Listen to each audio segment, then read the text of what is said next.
The story in this movie takes place in Iraq in 2007, where the war between America and Iraq has ended and President Josh Bush has declared victory. Amid this situation, we see two soldiers, Matthews and Isaac, still in the conflict zone. They are assigned to investigate a sniper attack that occurred in a pipeline construction area.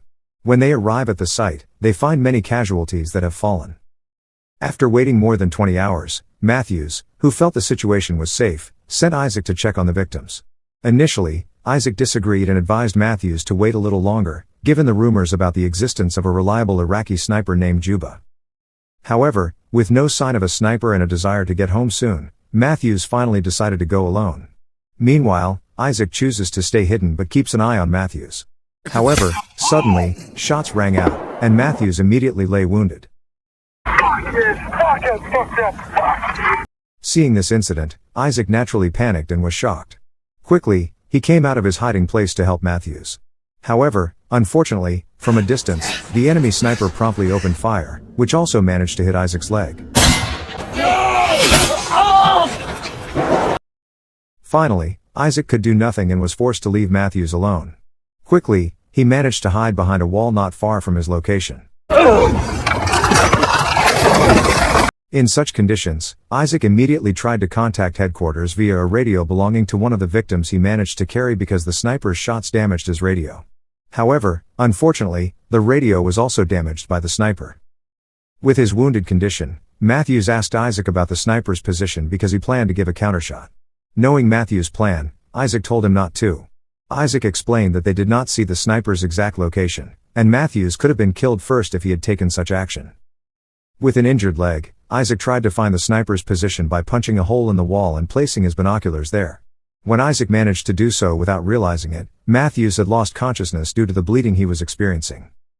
After that, Isaac decided to remove the bullet lodged in his leg and immediately wrapped it with a bandage.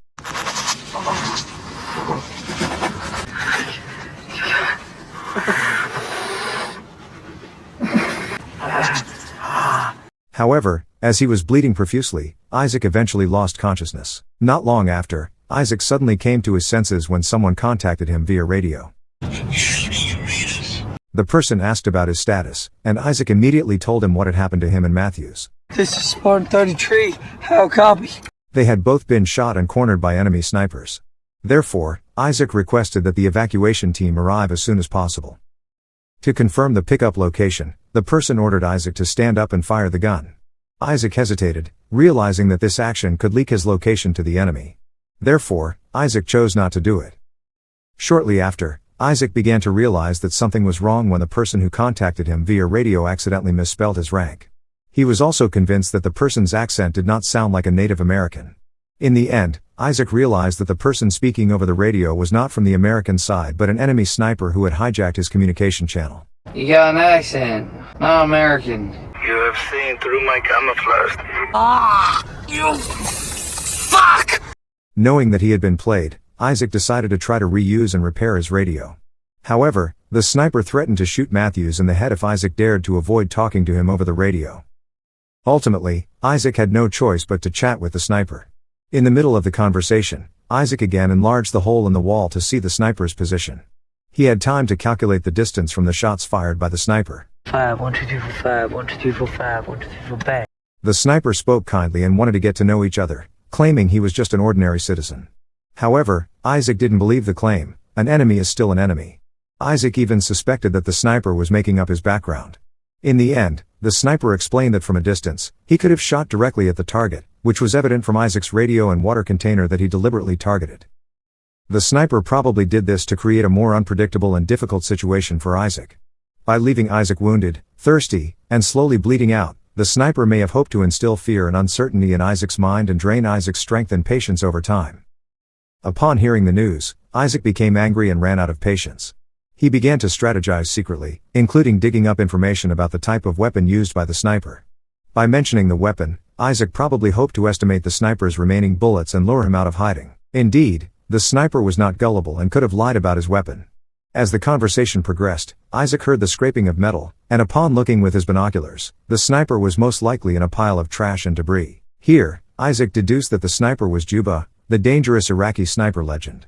Juba was known for his incredible marksmanship and has been known to kill 75 American soldiers without knowing where he took his shots from. To make sure that Juba was in the pile of rubble, Isaac finally made a fake target so that he could confirm it later when Juba opened fire. Unfortunately, the helmet used as a diversion target fell off. Knowing Isaac's carelessness, Juba laughed and mocked him about it. For the second time, Isaac finally fainted again, and not long after, he woke up because of a strong gust of wind, which made him wake up. Isaac took advantage of this by taking the radio belonging to another victim not far away. When a strong wind blew, Isaac took advantage of it so that Juba's vision was disturbed by his efforts.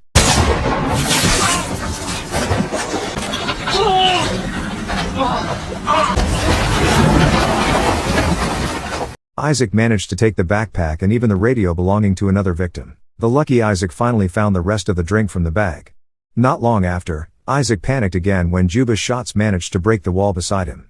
Again, Juba began to say that the shot was deliberately left to miss. The goal was only to scare and damage essential items used by Isaac.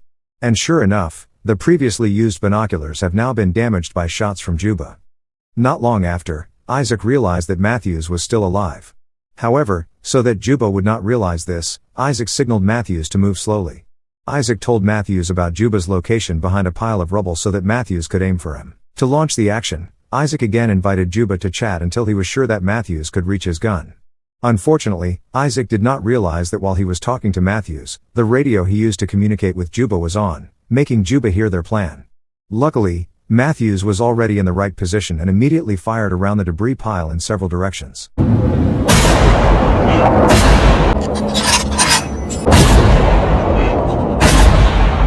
Shortly after, Matthews was shot and killed on the spot, leaving Isaac in a state of despair and feeling hopeless. Just fucking let him go, you piece of shit! Just like that, baby, let's go! Don't fucking stop! Reach for me! However, Isaac finally got his hope back when he heard the sound of a radio. He quickly began repairing his radio antenna. Eventually, Isaac contacted headquarters, bringing a small ray of hope to a bleak situation. But just as quickly, Isaac's radio frequency was shut down and overtaken by Juba, who reported that the mission was safely under control. Hearing this, headquarters said that a pickup team would arrive in the afternoon. Isaac immediately realized that Juba was not only hijacking the radio but also deliberately luring the arrival of help, which he planned to take down as well. Isaac fainted again for the third time. After waking up, it was already late afternoon. He immediately tried to contact Juba. Hey, you fucking there? However, because he did not get an answer from Juba, Isaac finally decided to take Matthews' weapon using a rope he managed to find. Shortly after that, 2 helicopters were seen heading towards him. Before the help finally arrived, he decided to attack Juba to make the evacuation team realize that there was a sniper there. Once his weapon was in position, Isaac quickly knocked down a nearby wall. This eventually made things difficult for Juba as the smoke of the collapse obstructed his view. Juba fired randomly among the rubble, trying to find a target. It was then that Isaac finally managed to find out the location of Juba. Without much thought, Isaac fired his gun in the direction where Juba was. When Isaac felt that his shot had temporarily stopped Juba's attack, he stood up, and the rescue team immediately helped him. While being taken away by the evacuation team, Isaac tried to say that there were still enemies around the debris area.